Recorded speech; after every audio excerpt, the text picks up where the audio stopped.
नीट निघो, टोक निघो, शेजारा पाजाराची निघो, हनुमंत तुझी निघो. काकू हे काकू, अगं नक्की काय झालंय? म्हणजे अचानक यांची दृष्ट काढतेस ते? काय सांगू बाबा दिनकरा, अरे दुपारी मला एवढं वाईट सपन पडलं, एवढं वाईट सपन पडलं, जीव हल्ला ना माझा. लगोलग दर्डे शास्त्रींना फोन लावला. जेजुरीचे दर्डे शास्त्री एकदम भारी माणूस, म्हणजे मुहूर्त म्हणू नका, भूतबाधा म्हणू नका, समद्यांवर जालिम उपाय असतो त्यांच्याकडे. त्यांना मी सांगितलं सपान माझं, तर मला जे काय ते बोलले, डोळ्यात पाणी झालं माझ्या. लगोलग साधनाला सांगितलं मी की बाई साधने असं असं झालं. तर त्यांनी जो उपाय सांगितला ना, तो उपाय मला करायचा आहे. म्हणून पहिले मी तुमची दृष्ट काढली. माझ्या लेकरा पाकरांना काय वाता कामा नाही. अमृता, अक्ष, बाबांनो, एकमेकांना शेवटचं बघून घ्या.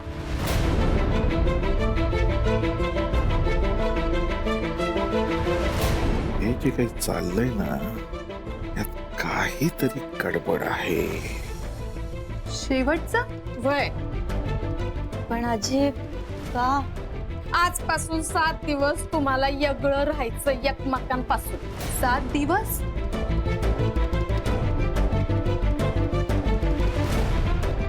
शेवटी आलीच ना वेळ वेगळं राहण्याची.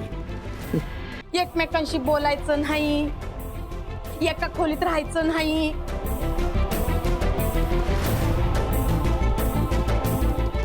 एकत्र नांदायचं नाही. समजलं तुला? हे पोरी, तुझ्या खोलीत येते मी.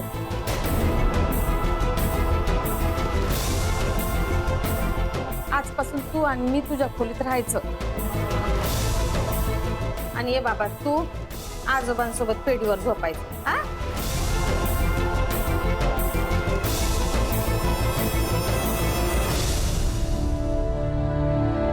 सात दिवस आजोबांबरोबर झोपायचं? कार ऐकू येणं झालं तुला? हा? तुम्ही बाहेर झाला का काय यांच्यासारखा?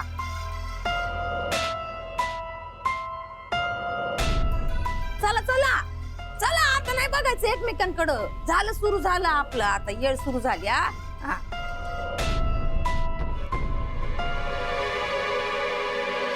त्या सांगतात ते बरोबर आहे.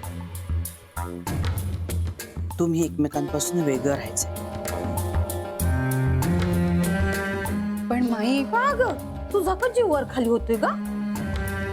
तसं नाही काकू आजी, पण ए बयो, मला काय हाऊस नाही आली या दोघांना वेगळं करायची.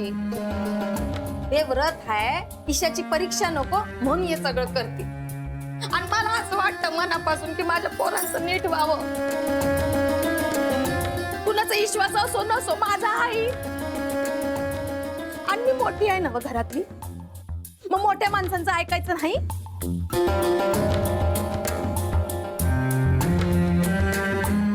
हा, आजी काय नाही आजी बिजी काय नाही. आता आजी जे सांगते ते ऐकायचं. चल ग पोरी, हा, मी घेऊन येते माझं सामान तुझ्याकडं.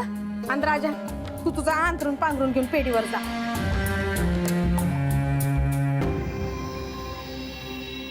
वसुधाला हे सगळं सांगायला हवं. सगळं अगदी तिच्या मनासारखं होतंय. चला चला चला, चल चल वय.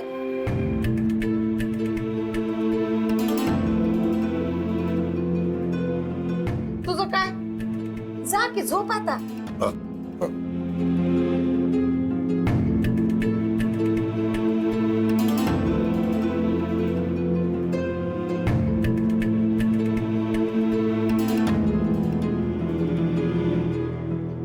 तुझं काय ग? चला वा, हाला हाला जरा हाला.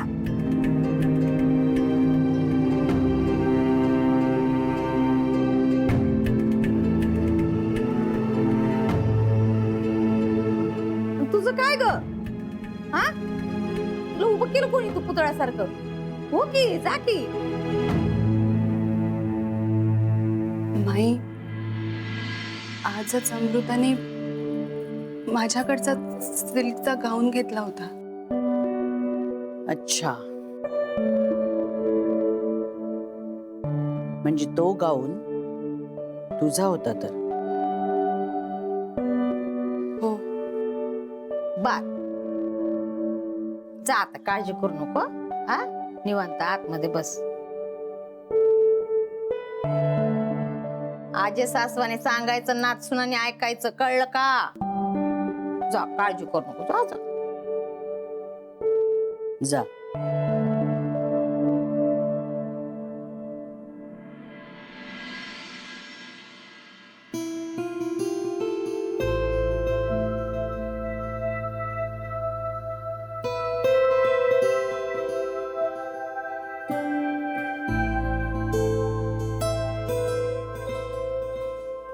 आपण हे सगळं करतोय खरं,